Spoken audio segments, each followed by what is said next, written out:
Централен дневник на К1. Добро вечер, почитувани гледачи. Ова се настаните кои го одбележаа денот. Подпишани договорите за доделување на финансиски средства на центрите за развој на 8 плански региони во Македонија. Во основните училишта започнаа описите на дечињата во прво оделение.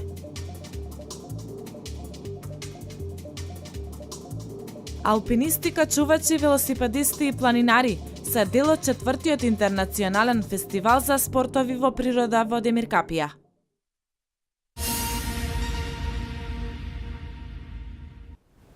Со 3 милиони евра од државниот буџет ќе се финансираат 26 проекти во 8 плански региони. Средствата се наменети за изградба и реконструкција на локалната патна мрежа за индустријските зони. Подпишани договорите за доделување финансиски средства на центрите за развој на планските региони. Со тоа ќе започне имплементацијата на проектите за развој за 2016 година. За овие проекти издвоени се над 3 милиони евра. Со подпишувањето на договорите за доделување на финансиски средства на центрите за развој на планските региони и практичното започнување на имплементацијата на проектите за развој на планските региони за 2016 година, правиме уште еден чекор напред кон рамномерен регионален развој и подобрување на условите за живот на граѓаните во сите региони на Република Македонија. Како председавач на Советот за рамномерен регионален развој, дозволете ми да ве потсетам дека на седницата на Советот беше усвоена листа на 26 проекти од 8 плански региони, која што на крајот на минатиот месец беше верификувана и на седницата на влада, и што беа распределени околу 180 милиони денари или приближно 3 милиони евра за проекти за развој на планските региони. Во последните години преку проектите на Центарот за развој на Вардарскиот плански регион беа реализирани низа значајни проекти за подобрување и олеснување на условите за живот на граѓаните од овој регион.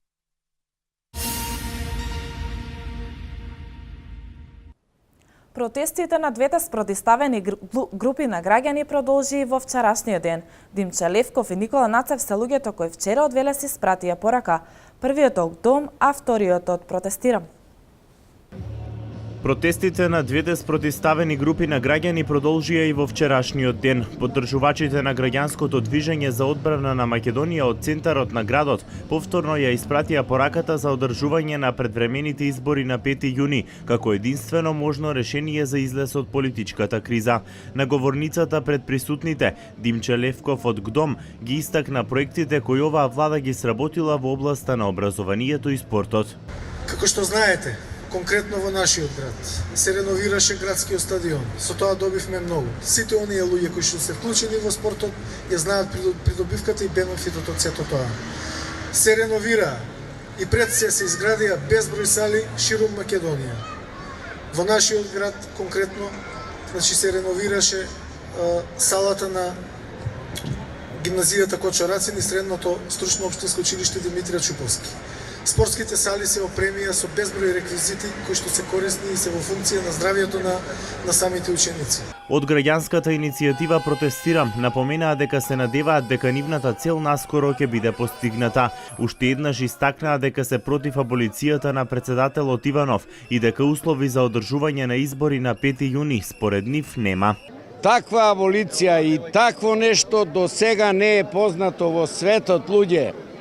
И мислам дека па и будала да е човек ќе разбере.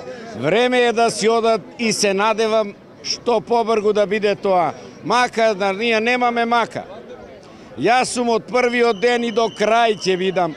А и сите овие што ги гледате ќе бидат до крај, ќе протестираме доека не си отиде оваа банда. И двете организации за време на викендот ќе направат пауза, а од понеделник најавуваат нови протести.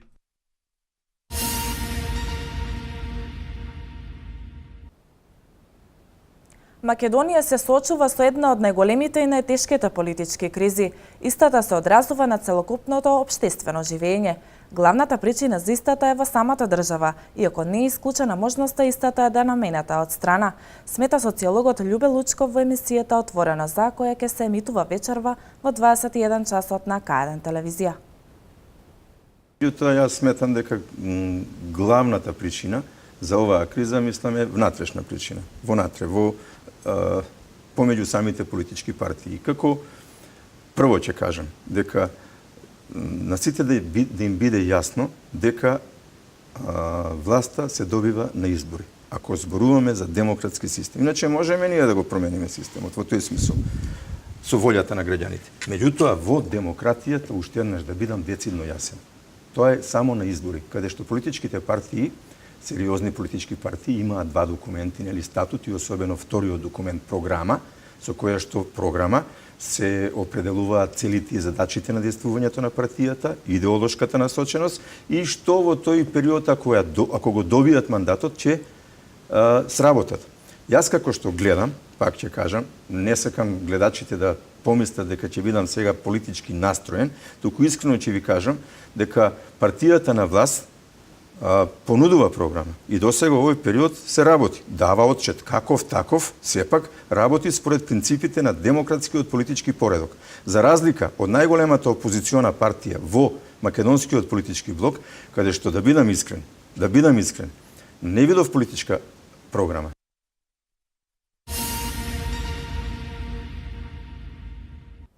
Едно лице е повредено во сообраќајна несреќа која вчера се случила во Велес на крстосницата од улица Борис Трајковци и улица 11 октомври околу 18 часот. Патничко моторно возило Volkswagen Passat со велешки регистарски таблички, управувано од МШ на 39 годишна возраст од Велес, удрило во НГ, која е на 82 годишна возраст од Велес. Пешакот се здобил со тешки телесни повреди и со возило на итната медицинска помош била пренесена во општата Велешка болница, каде ја укажана лекарска помош и задржана на понатамошно лекување. Увид на местото на настанот извршила увидна екипа на СВР Велес. Во тек се неколку инфраструктурни проекти во општина Свети Николе. Село Црнилиште ќе добие нова канализациона мрежа, реконструкција на патот до село Орелка, кој уредување на неколку излетнички места. Колешката Катарина Нацева ги има деталите.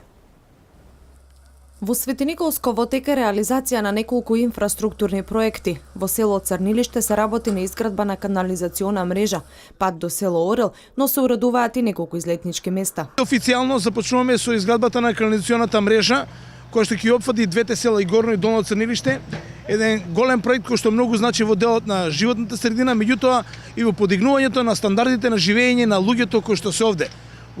Значи, со ова само ја докажуваме нашата намера и нашата интенција дека и понатаму ќе продолжиме да ги поддржуваме руралните средини, да не бидат веќе рурални, туку да ги имаат сите услови за нормално живење. Средствата за реализација на овие проекти се обезбедени од локалната самоуправа, Вардарскиот плански регион и од Агенцијата за рурален развој на Република Македонија. Вардарскиот плански регион за Свети Николе почна да работи со два проекти. Тоа е урбанизација на 8 села. Тој не е видлив проект, но ќе испаднеме за брзо време со деталите околу тој проект. Тој проект е некаде нешто повише од 6 милиони денари и третиот проект е уредување на излетничко место Мавровица, 3 милиона и 200.000 денара, поставување на урбана опрема. Свети Николе е прва општина која преку Вардарскиот плански регион доби 3 проекти. Целта, како што вели председателот на Вардарскиот плански регион Славчо Чадиев, е подобрување и развој на општините во регионот. Вардарскиот регион е прв регион во Република Македонија што учествува во овакви мерки, 3 мерки, значи поред кој што и ги добива со своите издржани проекти. Приоритетите што ги оцени, што беа оценети од страна на градоначалникот, од страна на Советот на општина Свети Николе, ние ги имплементиравме, конкуриравме и ги добивме како проекти. Задоволството е уште поголемо со тоа што имаме и неколку други проекти направено во сите останати 9 општини. Секоја општина има по 2 проекта аплицирано, само по други мерки. Значи, Вардарскиот регион пред 3 години беше регион кој што беше само еден од 8 региони на дното со работењето, со изведа на проекти. Денеска со задоволство велиме дека сме лидери во работењето на регионите во Република Македонија. Изградбата на автопатот Скопје Свети Николе Штип ја зголемува потребата за инфраструктурно зајакнување на општина Свети Николе во сите сегменти на живењето. Со тоа овие проекти ќе добијат поголемо значење со нивната реализација.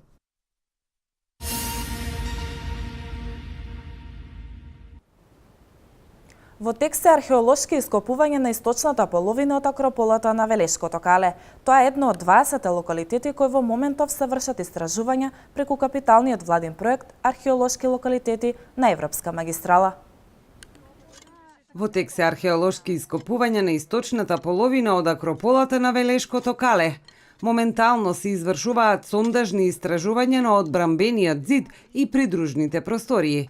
Се работи на средновековниот слој, но во истражувањата извршени пред 3 години на западната половина, пронајдени се артефакти од вториот век пред нашата ера до првиот век од нашата ера, меѓу кои стрели, кои сугерираат дека на овие простори имало и активни воени дејствија. Од артефакти во најголем број тоа е садова керамика, значи керамика која што луѓето ја користеле за секојдневна употреба.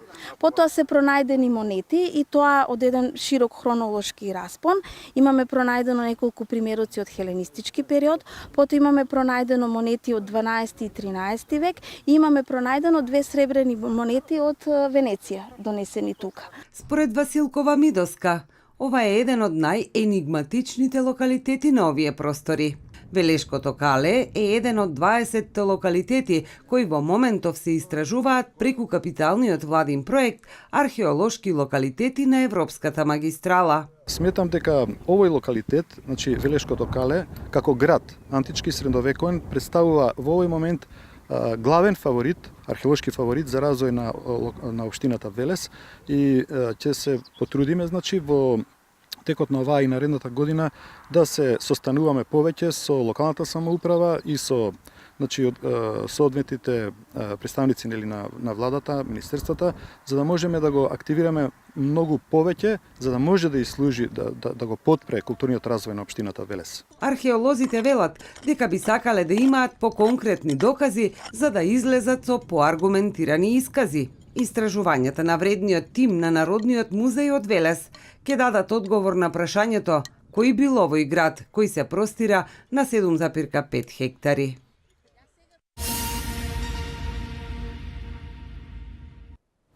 Во основните училишта започнаа уписите на дечињата во прво оделение. Се запишуваат деца кои се родени во 2010 година и кои до крајот на календарската 2016 година ќе наполнат 6 години. Запишувањето трае до 31 мај секој работен ден во сите општински училишта.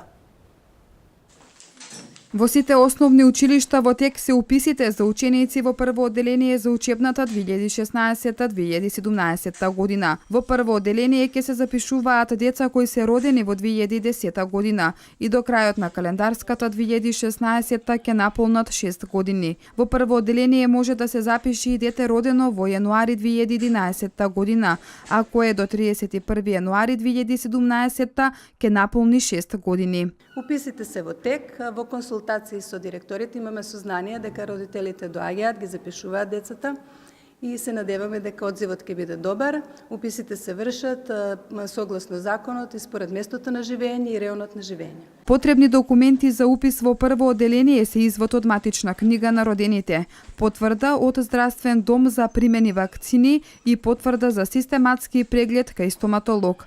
Доколку детето посетувало градинка, родителот доставува досие на детето издадено при испис од градинката.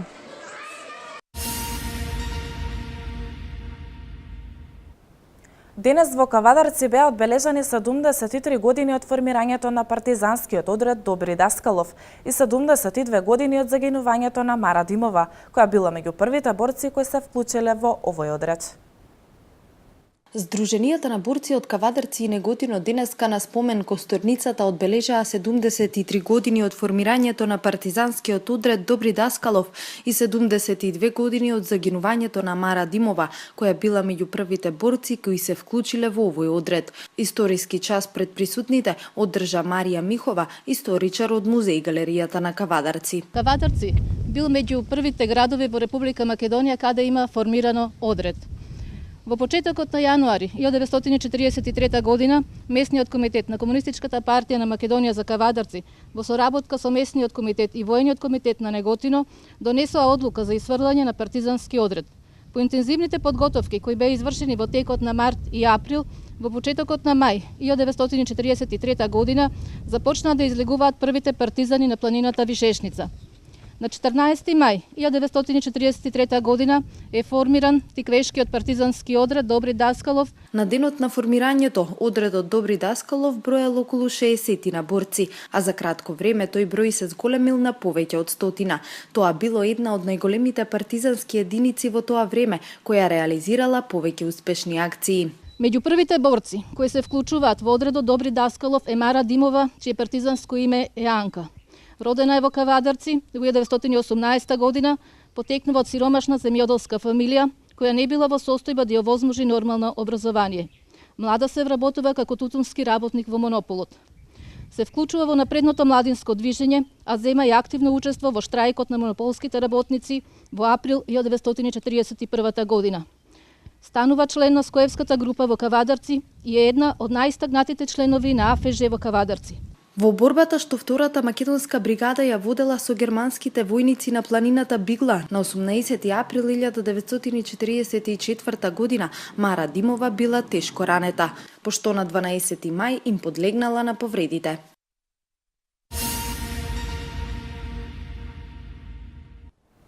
Денеска во Кавадарци се одржа регионалниот надпревар детски семафор 2016, на која се надпреваруваат 30 ученици од основните и средните училишта од градовите Кавадарци, Велес, Демир Капија, Неготино и Росоман.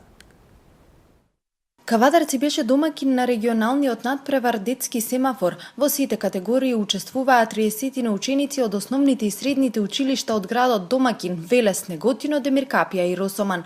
Надпреварот го следеше стручна комисија, а учениците во општинското основно училиште Тошо Велков Пепето не се штедеа да ги покажат своите познавања во управувањето со велосипед. Најдобриот на овој надпревар, најдобрата екипа че учествува на републичкиот надпревар, што ќе се одржи за една недела во Скопје. Она што можам да го забележам, јас како председател на Општинскиот совет за безбедност на сообраќајното патишта, е тоа дека учениците од година во година се поспремни, имаат се поголеми знаења од областта на сообраќајните правила и прописи и дека достојно ја представуваат нашата општина и нашиот регион на републичките надпревари и пошироко. Надпреварот го организираше Општинскиот совет за безбедност во сообраќајот на патиштата од Кавадарци под покровителство на Републичкиот совет, а во согласност со националната стратегија за унапредување на безбедноста во сообраќајот.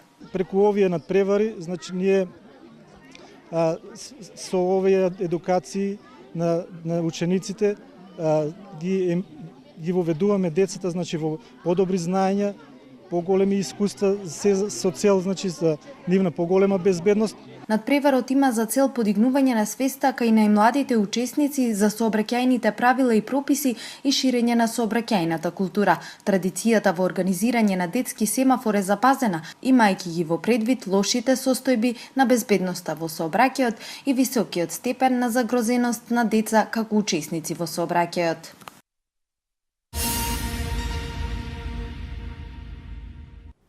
Алпинистика, чувачи, велосипедисти и планинари се дел од 4-тиот интернационален фестивал за спортови во природа во Демир Капија. Овој фестивал е во организација на локалната самоуправа, Фондацијата Ценет и спортскиот клуб Клисура од Демир Капија.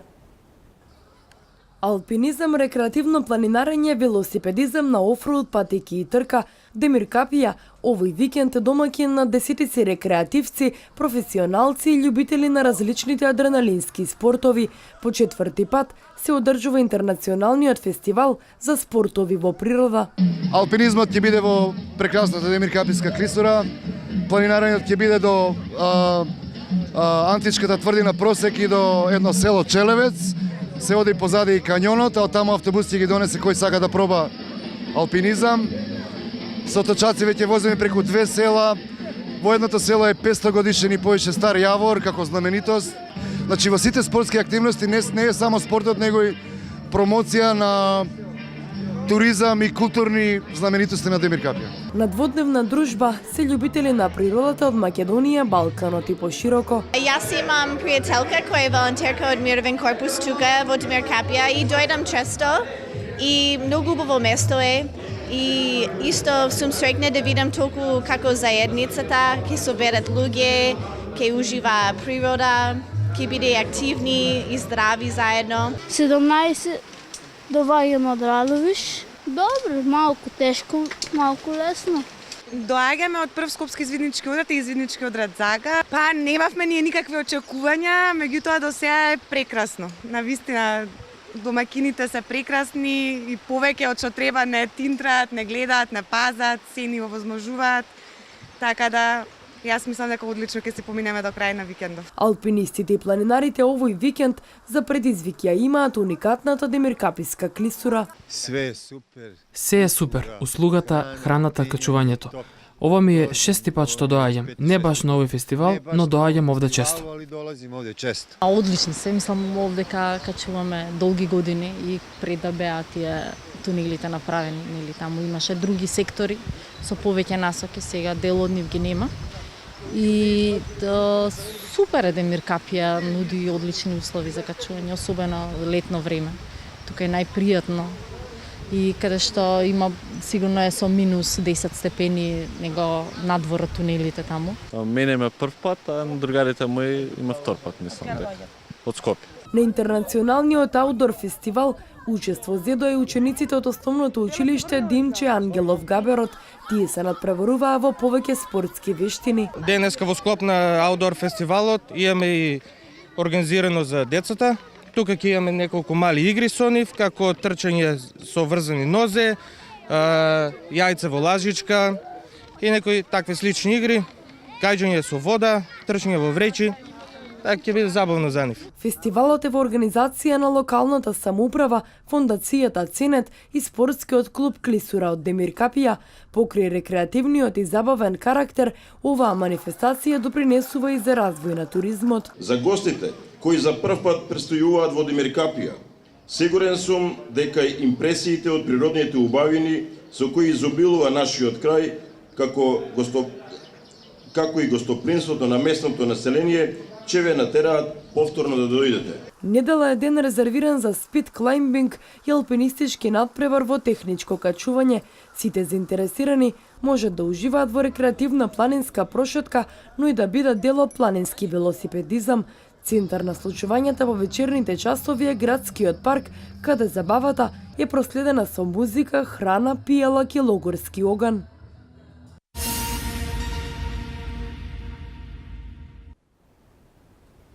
Изминатите 24 часа македонските безбедносни сили привеле 80 мигранти кои нелегално влегле во Македонија и ги сместиле во предприемниот чатор на подрачната епидемиолошка служба при Општата болница во Гевгелија. Оттаму по извршување на проверка од страна на МВР тие ги враќаат на грчка територија. Вестите од Македонија во продолжение.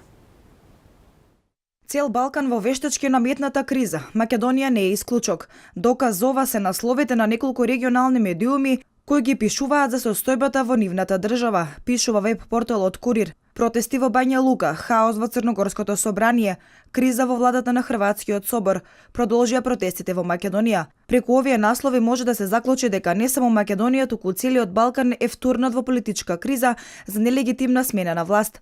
Балканот е под удар на неочекувани, во некои случаи насилни, а во сите случаи од странство предизвикани обиди за брза смена на власт. Во исто време, од странство се менаџираат промени на властите во Хрватска, Република Српска, Црна Гора, Македонија и Бугарија, а во најава е и Албанија. Според пишувањата, во моментов најалармантно е во Република Српска.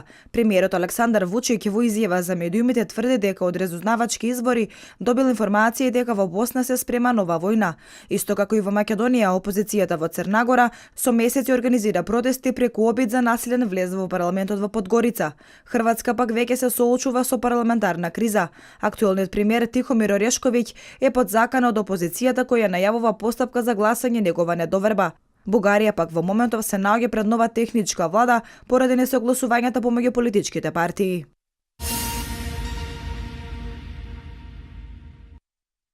Република Македонија оваа година ќе има свој штанд на 13-тиот меѓународен сајам на книга во Солун. Учеството на сајмот е организирано од Генералниот конзулат на Република Македонија на покана на Грчката фондација за култура.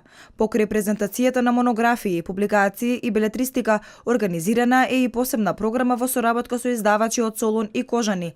На македонскиот штанд на влезните два портали посетителите можеа да се запознаат со поезијата на македонски поети, со посвети на Свети Климент Охридски, при што централно место зазема песната на Петре М. Андреевски, учителот на македонски, и песната на Милован Стефановски Стари фрески во превод на грчки јазик.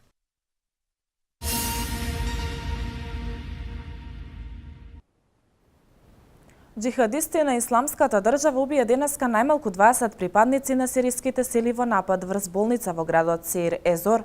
Воредната економска состојба во Венецуела продолжена е за 60 дена.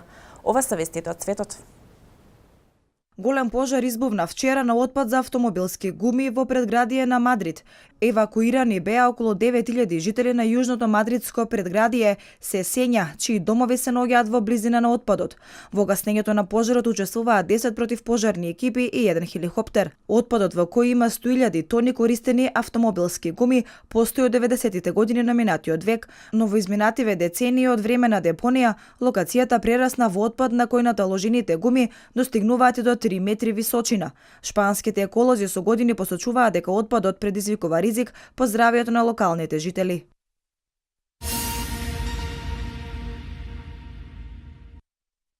Вонредната економска состојба во Венецуела продолжена за 60 дена, најави председателот Николас Мадуро. Мадуро во обраќање до нацијата рече дека ја донел одлуката бидејќи тоа според него е можност да се победи во економската војна што се води во државата, но и однадвор. Во земјата од средината на јануари се разделува храна со купони и во продавниците недостасуваат елементарни стоки.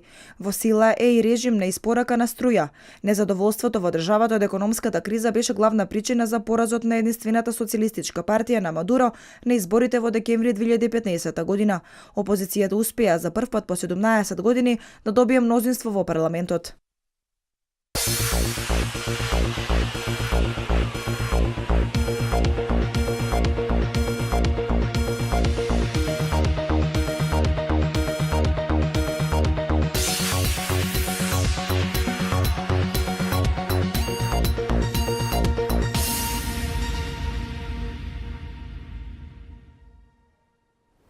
Времето утре е облачно, попладне со локален пороен дожд и ретки грмежи. Температурата ќе се движи од 19 до 27 степени. Да ги погледнеме деталите.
Ова беше се за денес. Останете и понатаму со програмата на К1 и ве потсетувам, во 21 часот вечерва следува емисијата Отворено за со мојата колешка Дијана Иванова.